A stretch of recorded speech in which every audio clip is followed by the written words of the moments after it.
ನಮಸ್ಕಾರ ದೊಡ್ಡ ಮಂದಿಗೆ.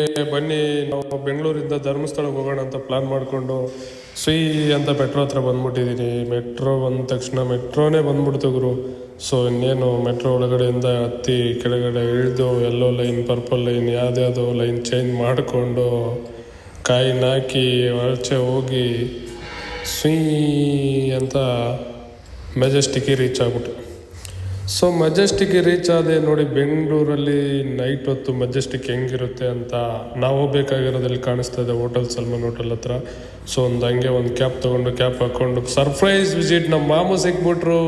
ಸೊ ಧರ್ಮಸ್ಥಳ ಬಸ್ಸು ಬಂದ್ಬಿಡ್ತು. ಬಂದಿರೋ ಟೈಮ್ ಕೇಳಿದ್ರೆ ಶಾಕ್ ಆಗ್ತೀರಾ. ನೈಟ್ 1 ಗಂಟೆಗೆ ನಾವು ಮೆಜೆಸ್ಟಿಕ್ ಬಿಟ್ಟಿದ್ದೀವಿ.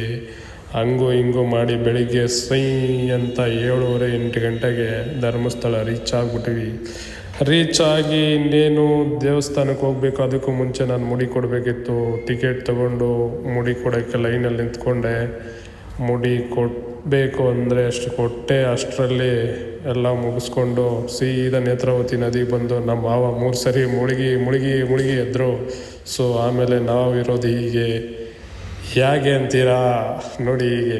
ಸೊ ಅಲ್ಲಿ ಮುಗಿಸ್ಕೊಂಡು ನಾವು ದರ್ಶನಕ್ಕೆ ಹೋಗ್ಬೇಕಿತ್ತು. ದರ್ಶನಕ್ಕೆ ಬಂದು ನಿಂತ್ಕೊಂಡ್ರೆ ಟ್ವಿಸ್ಟ್ ಏನಂದರೆ ಈ ಪಾಪ ನಮ್ಮನ್ನೇ ನೋಡ್ತಾ ಇತ್ತು, ಬಟ್ ನಾನು ನೋಡ್ತಾ ಇರಲಿಲ್ಲ ನನ್ನ ತಲೆನ. ಸೊ 200 ರೂಪಾಯಿ ಕೊಟ್ಟು ಟಿಕೆಟ್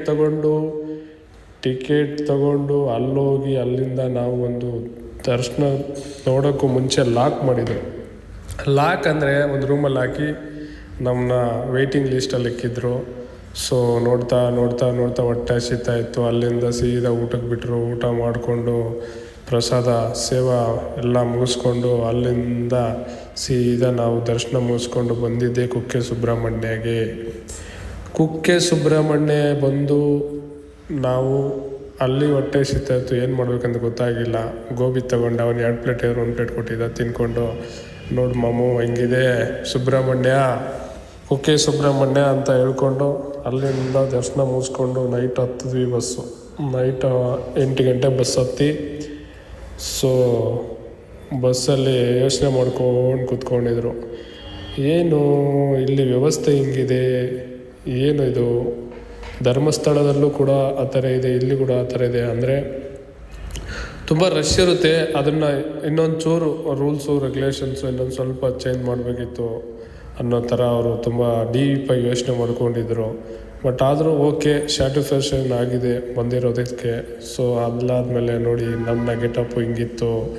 ಫುಲ್ಲು ಎಲ್ಲ ಮುಡಿ ಕೊಟ್ಟು ಸೊ ಲುಕ್ಕೇ ಚೇಂಜ್ ಆಗಿಬಿಟ್ಟಿತ್ತು. ಒಂಥರ ಈ ಫಿಗರ್ ಎಲ್ಲೋ ನೋಡಿದ್ದೀನಲ್ಲ ಅನ್ನೋ ಥರ ಆಗಿತ್ತು. ಏನಂತೀರಾ ಗಾಯ್ಸ್? ಇವತ್ತಿನ